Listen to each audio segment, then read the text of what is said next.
sanki ne yake mini yawo a jini na. Kai ne ɗaya wanda ke sai ta nutsuwana. Guna kin zamo fitila idan gani na. Murmushin kashi yake kawo da damuwa na.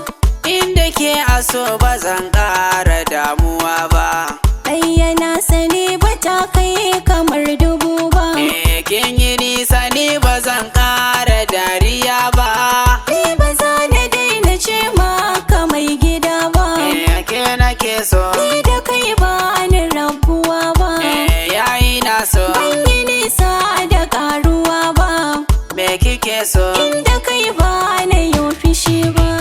San kishi kaɗai yake sani yin nishaɗi. Gajinsa shi yake sani in faɗi. Kuma ɗan fulani ke kiwa ma da shaɗi. Kai kaɗai nake sakawa cikin murade.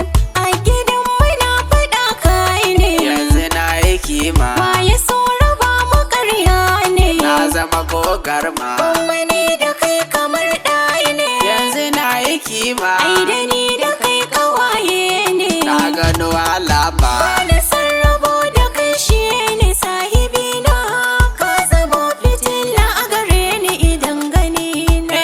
Kin amince za ki aure ni. Na ji na biye. Ki sanyi na jiki na duba ni. Ga mayafi. Inda ke guri ina zani. Gona kafi. Kin yi nisa ban da amfani. Kai mafarki. Mun ya wurin so da kauna kina kusa na. Inda kai gare ni ba zan iya ƙorafi ba. Ni ma inda ke gare ni ba zan iya korafi ba. Suka sha ka bani ƙauna.